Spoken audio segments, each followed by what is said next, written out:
Welcome to True Crime Melting Pot, a podcast about true crime, serial killers, and all things in between. I'm Jess, the host of this podcast. Like and subscribe to my podcast via Podbean or the iTunes app. Also on Facebook, just search True Crime Melting Pot. All links will be in the bio below.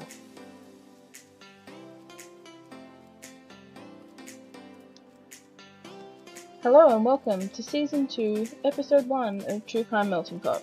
As said in the introduction, the podcast is about true crime, serial killers, and everything in between. I would like to thank everyone that supported my podcast in 2018. I appreciate all the comments, positive and negative. This has really shown me what I need to keep and what I need to improve. I'm hoping in 2019 we make longer episodes and bigger seasons. So please leave any suggestions on the Facebook page and Instagram of what you would like to hear me do a podcast about. I love the interactions from you guys, and I do this to entertain not only me but my audience, and bring a new light to crimes that you may only know a tiny bit about, or even myself only know a tiny bit about. So if you head over to TCMPP on both Instagram and Facebook, you can find all of our social stuff there. Now, a little bit about our sponsor. Our sponsor for this podcast is Killer Trace. Killer Trace is a subscription service that provides you with a murder case, and you get to be the detective. Killer Trace has set up their own case management system called M-File for you to feel like you're a part of the police department. You'll be able to submit items of evidence for fingerprint analysis or DNA analysis, question suspects, and return to the scene of the crime. Killer Trace is up and running and is something you want to be a part of, so head over to them and check them out at www.killertrace.com and show your interest. Now, onto the podcast.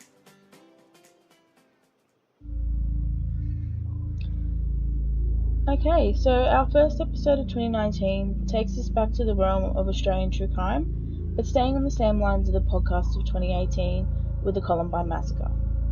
This week we'll be focusing on the Port Arthur Massacre, which was the lone shooter, Martin Bryant. This shooting is in my top 5 crimes that I am obsessed with, not only for the fact that it was so close to home, but also learning about the shooter and seeing his demeanour when caught and explaining, or well, not explaining, the reason behind the shooting. Please be advised that this podcast will contain audio and descriptions of a disturbing nature. Children are... Children are advised not to listen to this podcast. Listener discretion is advised. So, the location of Port Arthur and the background history on the location. So, Port Arthur is located in Tasmania. It's a small town 97 kilometres or 60 miles from the state's capital of Hobart. This is Tasmania's, for my non-Australian listeners, is separate from Australia, so it takes about 90 minutes to get there if you're driving from the capital in Hobart, but to get to Tasmania, you either fly or you have to catch a boat, which is quite a long trip. So Port Arthur's beginnings were as a penal colony. From 1833 to 1853, some of the hardest criminals were sent to Port Arthur from Britain. These were usually repeat offenders, rebels from other colonies. Port Arthur also had the strictest measures. A fun fact about this, the strict measures was when ships docked in Port Arthur, they had to check in their oars and sails to ensure that no one could escape from the island. So they weren't allowed to have anything on the boats that could potentially have them take off. So a prison was built in Port Arthur which was modelled on Jeremy Bentham's series and his Panopticon. I won't get into this theory as it's quite a lot, but if you're interested, just search Jeremy Bentham and his theories. They were quite outstanding and forward-thinking. I learned about him at his university as well, and it was very interesting to hear about his theories and the way in which they work. And we use them actually today in some of our prisons. Port Arthur was abandoned as a prison in 1877, and people then saw the potential as a tourist attraction. Port Arthur holds stunning views and beautiful scenery, as well as a place of history for Australia's development. It was not until 1979, after years of decay and selling of buildings, and destruction of buildings, that Port Arthur received the funding to be preserved as a tourist destination. Facilities include guided tours, self-guided tours, harbour cruises, bistros, and even ghost tours. There's also a museum which houses records from the time, tools, and clothing. The World Heritage Committee of UNESCO inscribed the Port Arthur Historic Site as the Coal Mines Historic Site onto the World Heritage Register on the 31st of July 2010, as part of the Australian Convict Sites World Heritage Property. So a bit of background on Martin Bryant. Martin Bryant was born on the 7th of May 1967 to Maurice and Carleen Bryant. Bryant was born and grew up in Tasmania. Bryant was often described as an annoying and different child. He would aggravate to the point where he would always be in trouble. Bryant would constantly torment other children at school and was violent and disruptive. At this stage, psychological tests were completed, and it was discovered that he was torturing animals. So right there is like a serial killer masochist, like red flag blaring right there. In 1987, when Bryant was 19, he became involved with the heiress to the Tattersall's lottery fortune, so the people that owned or ran the lottery in Tasmania. Bryant assisted around her home and helped with maintenance. There were reports made to the health authority that the home was actually unlivable, and it was found that the heiress and her mother needed urgent medical care, in which the mother passed. With this, the daughter invited Bryant to live with her in the mansion, and they began spending the excessive amount of money that they inherited. Due to this, Bryant's pension was reassessed, and it has been, as it was seen, he had large sums of money. There was a note attached to the reassessment. The father had stated, "Father protects him from any occasion which might upset him, as he continually threatens violence. Martin tells me he would like to go around shooting people. It would be unsafe to allow Martin out of his parents' control." Let's just keep that in mind. So on the 20th of October 1992, Harvey was killed when her car veered to the wrong side of the road and hit an oncoming car directly. Bryant was inside the vehicle at the time of the accident and was hospitalized for 7 months with severe neck and back injuries. He was briefly investigated by police for the role he played in the accident, as Bryant had a known habit of lunging for the steering wheel, and Harvey had already had 3 accidents as a result of this. So that to me is an unstable man. She often told people that this was the reason she never drove faster than 60 kilometers. Bryant was named the sole beneficiary of Harvey's will and came into possession of assets totaling more than $550,000. As Bryant had only the vaguest notions of financial matters, his mother subsequently applied for and was granted a guardianship order, placing Bryant's assets under the management of public trustees. The order was based on evidence of Bryant's diminished intellectual capacity. Bryant's father then assisted with the farm that Bryant was now living on. So, on the 4th of August 1993, a visitor looking for Maurice Bryant at the Coping property found a note saying "Call the police" pinned to the door and found several $1,000s in his car. The rates officer at the time found no reason to suspect criminal intent and sent council members and police to quell the stresses put forward by the letters sent to the local council chambers. Police searched the property for Maurice Bryant without success. Divers were called in to search the 4 dams on the property, and on 16th of August his body was found in the dam closest to the farmhouse with one of the Martin Bryant's diving belts around his neck. Police described the death as unnatural, and it was ruled a suicide. Bryant inherited the proceeds of his father's superannuation fund, valued at $250,000. This was when Bryant began to spin out of control. He began to dress unusual, and his behaviour and demeanour began to change. With his companion Harvey and his father passed, he was becoming increasingly lonely. From 1993 to late 1995, he visited various overseas countries 14 times, and a summary of his domestic airline travel filled 3 pages. He hated the destinations he travelled to, as he found that people there avoided him just like they did in Tasmania. However, he enjoyed the flights, as he could speak to the people sitting adjacent to him, who had no choice but to be polite. Bryant later took a great joy in describing some of the more successful conversations he had with fellow passengers. Bryant did not like being ignored. He wanted to make his mark and be remembered and spoken about. I believe that this spiraling loneliness and people ignoring him or just not wanting to speak with him evolved into what would occur on that dark day in April 1996, the day of the massacre. On the morning of the shooting, Bryant woke up from an alarm clock at 6 a.m., which was reportedly strange, as he did not use one normally or need to get up for work or had any commitments at all. Bryant left his home and began to travel to Port Arthur. He was seen driving at 11 a.m. Bryant's first stop was the Seascape guest accommodation site. Bryant's father had attempted to purchase this accommodation, but was unsuccessful. Martin entered this property of David and Nolene Martin. Bryant fired a couple of shots and then tied Dave up and gagged him. Bryant took his knife and stabbed David to death. Upon Bryant leaving the accommodation after killing the Martins, a couple had turned up to view the accommodation. Bryant turned them away rudely, and the couple later described him as his demeanour was rude and they felt awkward. Broad Arrow Cafe murders. Bryant then drove towards Port Arthur. This was around 12:30 p.m. Bryant arrived at Port Arthur at 1:10 p.m. Bryant, like every other tourist that day, lined up at the toll booth, paid the fee, and drove onto the site. He parked his car near the Broad Arrow Cafe, but then was told to move his car as he was parked in the wrong spot. He did this, but then moved it back.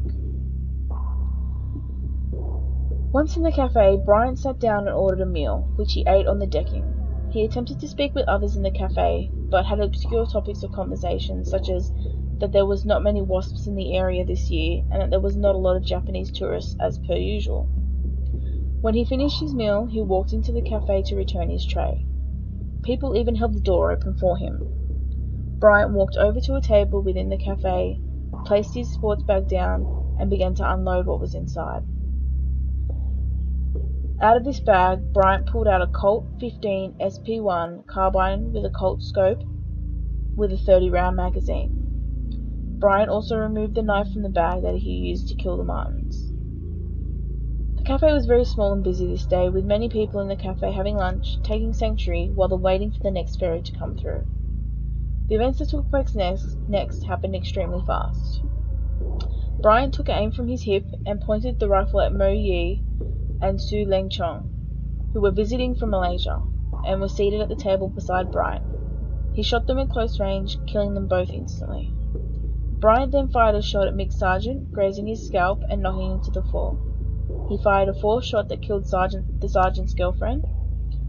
21-year-old Kate Elizabeth Scott was hit in the back of her head by the bullets. 28-year-old New Zealand winemaker Jason Winter had been helping the busy cafe staff. As Bryant turned towards Winter's wife Joanne and their 15-month-old son Mitchell, Winter threw a serving tray at Bryant in an attempt to distract him. Joanne Winter's father pushed his daughter and grandson to the floor and under the table. 44-year-old Anthony Nightingale stood up after the sound of the first shots, but had no time to move. Nightingale yelled, "No, not here," as Bryant pointed the weapon at him. As Nightingale leaned forward, he was fatally shot through the neck and spine. The next table had held a group of 10 friends, but some had just left the table to return their meal trays and visit the gift shop. Bryant fired one shot that killed Kevin Vincent Sharp, 68. The second hit Walter Bennett, 66, passed through his body and struck Raymond John Sharp, 67, Kevin Sharp's brother, killing both. The three had their back turned toward Bryant and were unaware of what was happening. They at first believed someone was letting off firecrackers, and one of them made the comment, "That's not funny," after hearing the first few shots, not realizing that they were real. The shots were all close range, with the gun at, or just inches away from, the back of their heads. Gerald Broom, Gay Fiddler, and her husband John were all struck by bullet fragments, but survived. Bryant then turned towards Tony and Sarah Kiston and Andrew Mills. Both men stood up at the noise of the initial shots, but had no time to move away. Andrew Mills was shot in the head. Tony Kiston was also shot from about 2 meters away, also in the head, but had managed to push his wife away prior to being shot. Sarah Kiston was apparently not seen by Bryant, as she was under the table at the time. Thelma Walker and Pamela Law were injured by fragments from being dragged to the ground by their friend Peter Croswell. As the three sheltered underneath the table, also injured by fragments from these shots, was Patricia Barker. It was only then that the majority of people in the cafe began to realize what was happening, and that the shots were not fake, but they were real. You can hear the fear.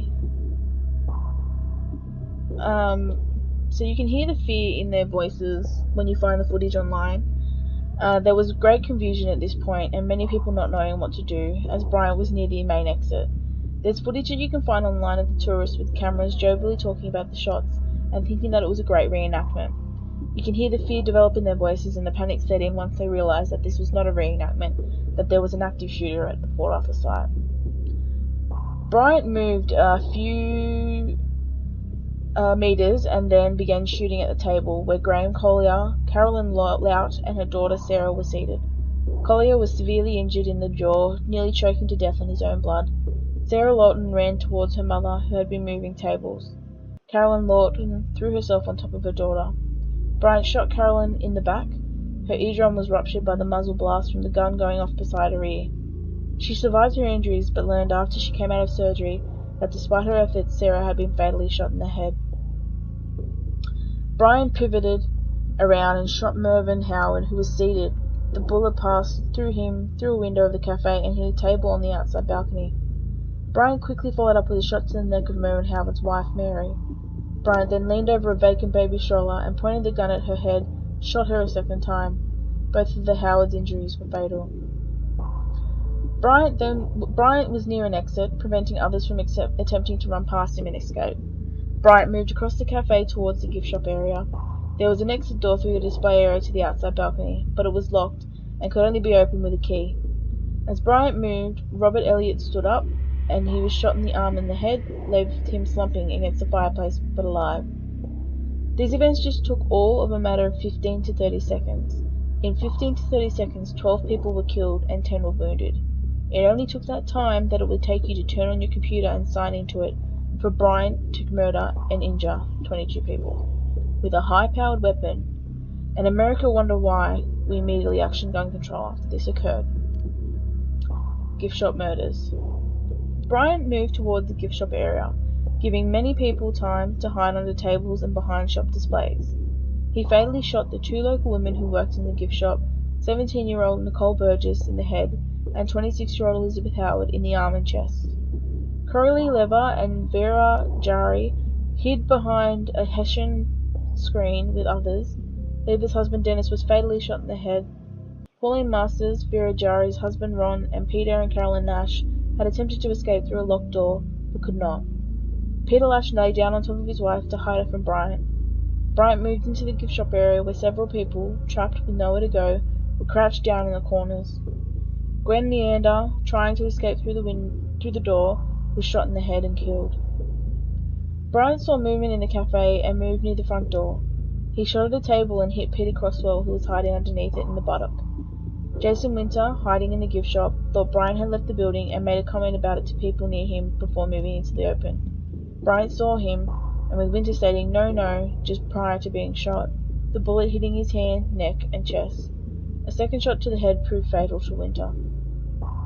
Fragments from those shots struck American tourist Dennis Olsen, who had been hiding with his wife, Mary and Winter. Dennis Olsen suffered fragment injuries to his hand, scalp, eye, and chest, but survived. It is not immediately clear what happened next, although at some point Bryant reloaded his weapon. Bryant walked back to the cafe and then returned to the gift shop, this time looking down into another corner of the shop where he found several people hiding in the corner. He walked up to them and shot Ronald Jari through the neck, then Peter Nash and Pauline Masters, killing all 3. He did not see Carolyn Nash, who was lying under her husband. Bryant aimed the gun and quickly at an unidentified Asian man, but the rifle's magazine was empty. Bryant then quickly moved to the gift shop counter, where he reloaded his rifle, leaving an empty magazine on the service counter, and left the building. Car park murders. During the cafe shooting, some staff and members had been able to escape through the kitchen and alerted people outside. There were a number of coaches outside with lines of people, many whom began to hide in the buses or nearby buildings. Others did not understand the situation or were unsure of where to go. As I said before, some people believed that there was some sort of historical reenactment happening and actually moved towards the area. Ashley John Law, a site employee, was moving people away from the cafe into the information centre when Bryant fired at him from 50 to 100 metres away. The bullets missed Law and hit some trees nearby. Bryant then moved towards the coaches. One of the coach drivers, Royce Thompson, was shot in the back as he was moving along the passenger side of the coach. He fell to the ground and was able to crawl, then rolled under the bus to safety, but later died of his wounds. Bridget Cook was trying to guide a number of people down between the buses along the jetty area to cover. Bryant moved to the front of his bus and walked across to the next coach. People had quickly moved from this coach towards the back end in an attempt to seek cover. As Bryant walked around it, he saw people scrambling to hide and shot at them. Bridget Cook was shot in the right thigh, causing the bone to fragment, the bullet lodging there. A coach driver, Ian McLuey, was hit by fragments of Miss Cook's bone. Both were able to escape and survive. Bryant then quickly moved around another coach and fired at another group of people. Winifred Altmann, running to get cover behind the other coach, was fatally shot into the side. Another bullet grazed Yvonne Lockley's cheek, but she was able to enter one of the coaches and hide and survive. Some people then started moving away from the car park towards the jetty, but someone shouted that Bryant was heading that way, so they tried to double back around the coaches to where Bridget had been shot. Bryant doubled back to where Janet and Neville Quinn, who owned Wildlife Park on the east coast of Tasmania, were beginning to move towards Mason Cove and away from the buses. Bryant shot Janet Quinn in the back, where she fell, unable to move, near Royce Thompson. Bryant then continued along the car park as people tried to escape along the shore. Doug Hutchinson was attempting to get into a coach when he was shot in the arm. He quickly ran around the front of the coach, then along the shore to the jetty and hid. Bryant then went to his vehicle, which was just past the coaches, and changed weapons to the self-loading rifle. He fired at Denise Cromer, who was near the penitentiary ruins. Gravel flew up in front of her as the bullets hit the ground. Bryant then got in his car and sat there for a few moments before getting out again and going back to the coaches. Some people were taking cover behind the cars in the car park, but because of the elevation, Bryant could see them and the cars did not provide much cover. When they realized Bryant had seen them, they ran into the bush. He fired several shots, at least one hit a tree behind which someone was taking cover, but no one was hit. Bryant moved back to the buses where Janet Quinn lay, injured from the earlier shot. Bryant shot her in the back, then left. She later died from her wounds. Bryant then went on to one of the coaches and fired a shot at Elva Gaillard, who was hiding inside, hitting her in the arm and chest and killing her. At an adjacent coach, Gordon Francis saw what happened and moved down the aisle to try and shut the door of the coach he was on. He was seen by Bryant and shot from the opposite coach. He survived, but needed 4 major operations. Neville Quinn, husband of Janet, had escaped to the jetty area, but returned to look for his wife. He had been forced to leave her earlier after Bryant shot her. Bryant exited the coach, and spotting Quinn, chased him around the coaches. Bryant fired at him at least twice before Quinn ran onto a coach. Bryant entered the coach, pointed the gun at Neville and Quinn's face and saying, "No one gets away from me." Mr. Quinn ducked when he realized Bryant was about to pull the trigger. The bullet missed his head but hit his neck, momentarily paralyzing him. After Bryant left, Quinn managed to find his wife, although she later died in his arms. Neville Quinn was eventually taken away by helicopter and survived. Bryant fired at James Belasco, a U.S. citizen, hitting a car nearby. Belasco had been attempting to film the shooter. Many people, unable to use their parked cars, were hiding or running along the jetty road, and did not know where Bryant was because the gunfire was extremely loud and difficult to pinpoint. You can find this footage if you do a bit of a deep dive on the internet. If you have a strong stomach and can handle seeing some extremely disturbing images, LiveLink actually have the police footage from the day. I do give a warning, a major warning, this is not for the weak-hearted. You do see deceased people. At this time, Bryant had killed 26 people and injured 18. The toll booth murders and carjacking. After the previous shootings were complete, Bryant then got in his car and left the historical site, where he just caused about 10 minutes of complete carnage. Witnesses say he was sounding the horn and waving as he drove. Bryant drove along Jetty Road towards the toll booth, where a number of people were running away. Bryant passed up by at least 2 people. What an absolutely sick man. You can see from the photo I put up during the week of how crazy he looked, and just how ignorant and a complete arsehole he actually was. He knew what he was doing and wanted recognition for it. What he did next was a sickening act and just deranged. Ahead of him were Nanette Mikak and her children Madeline and Alana. Nanette was carrying Madeline and Alana was riding slightly ahead. By this point, they had run up approximately 600 meters from the car park. Bryant opened his door and slowed down. Mikak moved towards the car, apparently thinking he was offering them some help in escaping. Several more people witnessed this from further down the road. Someone recognized him as the gunman and yelled out, "It's him!" Bryant stepped out of the car, put his hand on Nanette Mikak's shoulder, and told her to get on her knees. She did so, saying, "Please don't hurt my babies."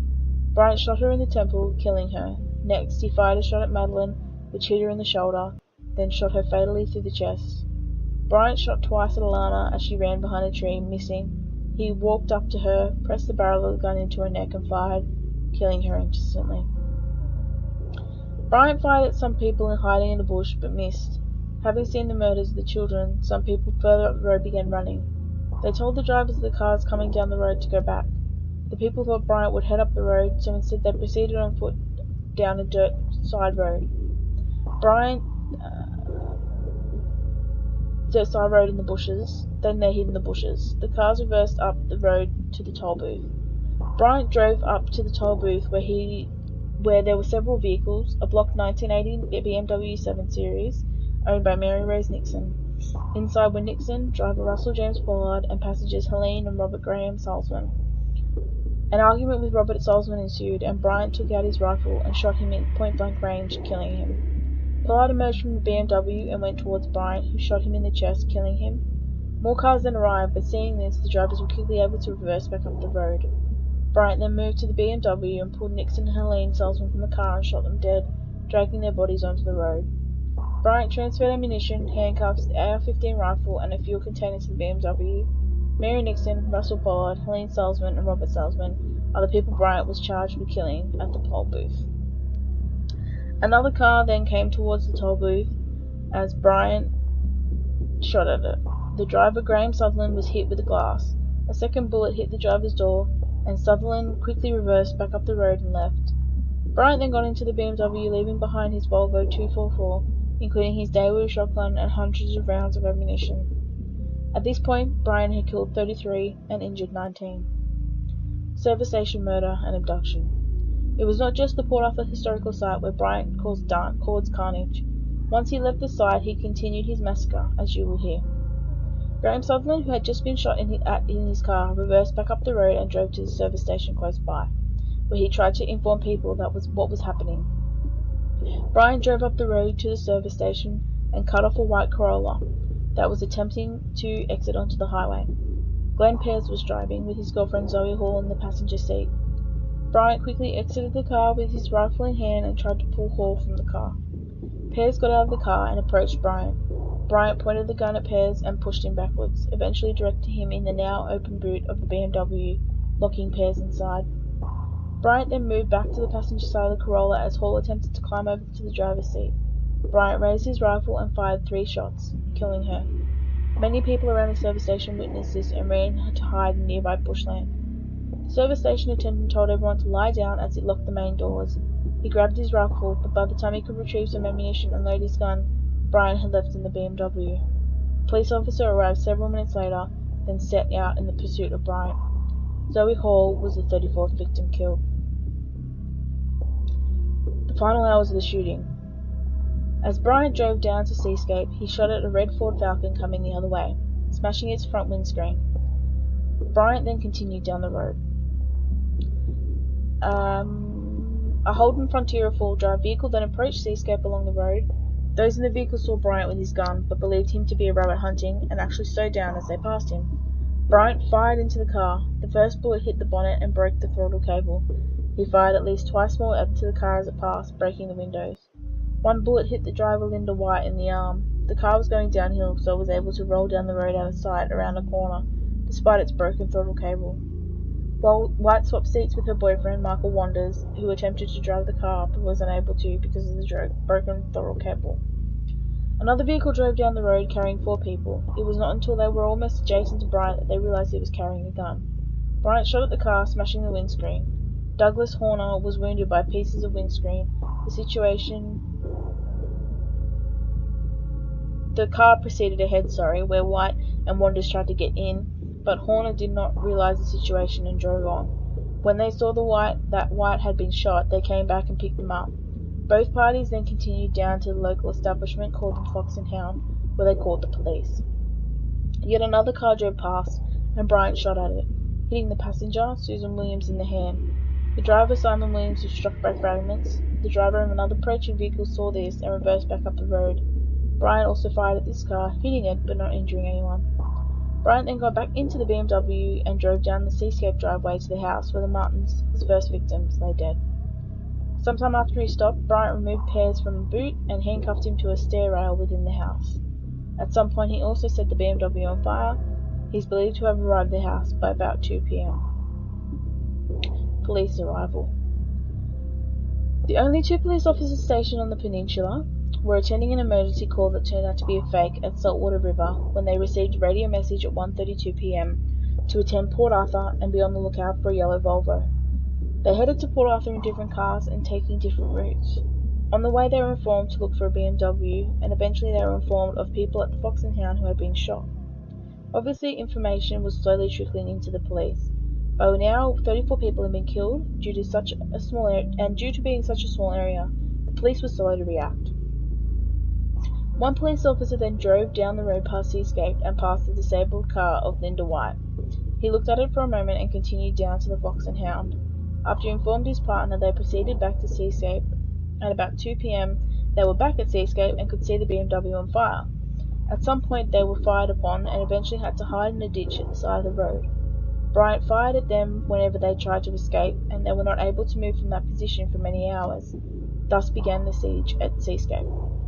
At around 2:10 p.m, Bryant received a call from a woman from the ABC who had been ringing local businesses, randomly trying to receive information about what was occurring. Bryant claimed his name was Jamie, and when she asked what was happening, he replied, "Lots of fun." Bryant then told her that if she phoned him again, he would shoot Glenn Pierce. At about 3 p.m, shortly after forcing a group of police officers to take cover in a ditch, Bryant rang the local police station. The wife of one of the police officers answered the phone, and Bryant asked who she was and if she knew where her husband was. He again called himself Jamie. He asked if she knew whether or not her husband was okay, and when she did not answer, Bryant then told her he was okay and that he knew where her husband was. Around 9 p.m, the police Special Operations Group had arrived and were eventually able to assist in extracting the policemen from the ditch to safely under the cover of darkness. Riot shields and bulletproof jackets. They did not provide cover fire for fear of hitting hostages. An 18-hour standoff began, which police talked over the phone to Bryant. Still, he was calling himself Jamie, and he requested a helicopter, saying that he wanted to be flown to a plane and then on to Adelaide, South Australia. He said that if the helicopter arrived, he would release Pears and only keep Nolene Martin. Bryant could see the movements of the SOG officers and continually demanded they retreat each time they began to approach the house. As he appeared to have excellent awareness of the events unfurling around him, despite the pitch black of night, the police believed that he had some kind of visual aid device. None was ever found, however. A man was spotted on the roof of an adjacent building at one point, believed to be Bryant. Later in the night, the cordless phone Bryant was using began to run low on batteries. Police tried unsuccessfully to get him to return the phone to the charger, but it went dead and there were no further communications. Capture. This siege continued on to the next day, 29th of April, 1996. A fire started in the guest house, presumably set by Bryant. Bryant taunted police to come and get him, but the police, believing the hostages were already dead, decided that the fire would eventually bring Bryant out. Bryant eventually ran out of the house with his clothes on fire, suffering burns to his back and buttocks. He was arrested and taken to hospital for treatment. It was discovered that Glenn Pears had been shot during or before the standoff and had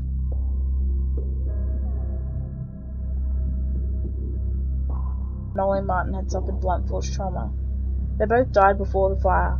Witness accounts of the gunfire, as presented to the Supreme Court of Tasmania, placed the time of death of David and Nolene Martin as being approximately noon on the 28th of April.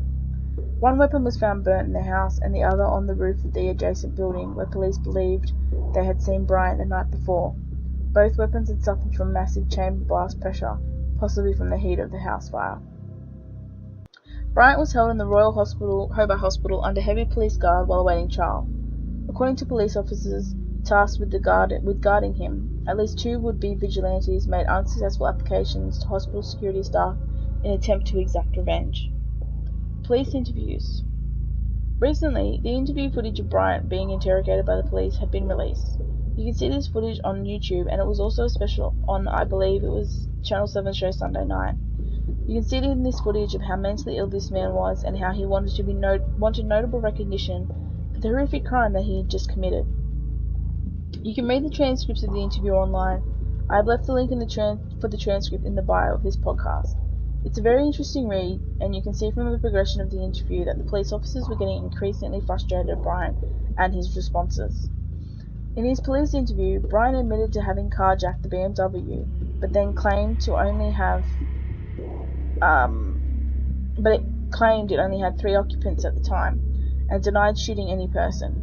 He also claimed that he did not take the BMW from the vicinity of the toll booth, and that his hostages were taken from the BMW. He said that he thought the man he took hostage must have died in the boot when the car exploded. He did not distinguish between the car fire and the later house fire. He also denied visiting Port Arthur on that day, despite vague identification by several people, including the toll attendant, of a man matching a similar description being at the diner. Such discrepancies raised speculations that Bryant was either lying during the police interviews or was mentally. Bryant also claimed the number of the police were not his, but admitted to owning the shotgun that was found with his passport back in his own car near the toll booth.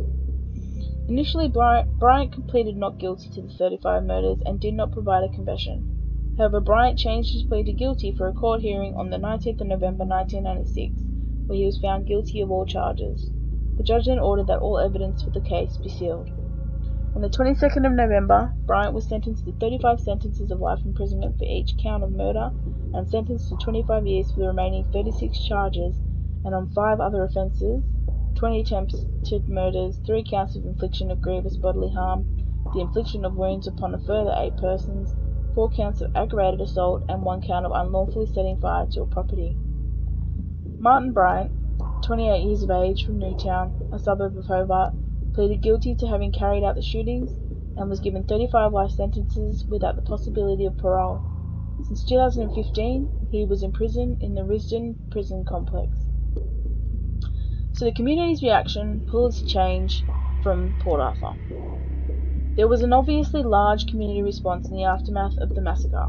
A substantial community fund was given for the victims of the Port Arthur Massacre. The murder of Nanette McCack and her daughters Alana and Madeline inspired Dr. Phil West of Melbourne, who had 2 girls similar age in age to the murdered girls. He set up a foundation in their memory. The Alana and Madeline Foundation supports child victims of violence and runs a national anti-bullying program. It was launched by the Prime Minister on the first anniversary of the massacre. You would have seen this if you lived in Australia. Target had their reusable bags printed with this foundation on it, and all the proceeds from people that bought these bags went to this foundation. In 1996, Australian composer Peter Scolford wrote Port Arthur in memoriam for a chambers orchestra. For the victims of the massacre, he was quoted, for the victims of the massacre at Port Arthur, April 28, 1996, for those who died and for those who live with the memory of it. The work was first performed the 24th of June 1996 at the Government House, Hobart, Tasmania, by the Tasmanian Symphony Orchestra, conducted by David Porcelain.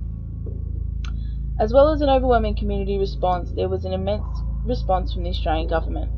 Under federal government coordination, all states and territories of Australia restricted the legal ownership and use of self-loading rifles, self-loading shotguns, and tightened controls on their legal use by recreational shooters. The government initiated a mandatory buyback scheme, with the owners paid accordingly to a table of valuations. Some 643,000 firearms were handed in at a cost of $350 million, which was funded by a temporary increase in the Medicare levy, which raised $500 million. Media, activists, politicians, and some family members of the victims, notably Walter McCack, who lost his wife and 2 children, spoke out in favour of the changes. It was implemented with the bipartisan support by the Commonwealth, states, and territories. The massacre happened just 6 weeks after the Dunblane massacre in Scotland, which claimed 18 lives, with the UK Prime Minister John Major reaching out to his counterpart over the shared tragedies. The United Kingdom passed its own changes in gun laws in 1997. This law was passed the same year the shooting happened in Australia. The same year. It took one massacre for Australia to realise, wow, maybe it isn't a good idea for people to have access to high-powered weapons, and that we should put measures in place so that it does not happen again. Since 1996, we have not had another event like this occur. America has had over 50,000 people, and counting, killed in mass shootings. This year alone, mind you we're only 11 days in, 7 people have been killed and 23 people injured in mass shootings, and now recording this, it probably has grown more. It's sad to think that America put guns before their people and children, that they would rather ban Kinder Surprises instead of high-powered weapons and those that can get the easy access to them. It's unfathomable how stupid America and its government is. I just cannot believe it. Well, that concludes our first episode of 2019. I feel as though this was a good episode to kick the year off. Again, head over to our socials to keep up to date with our stuff. Don't forget to head over and check out our sponsor, Killer Trace. Thank you guys for listening this week. Please give the podcast a rating on whatever platform you're listening on. I greatly appreciate it. And I'll see you guys soon.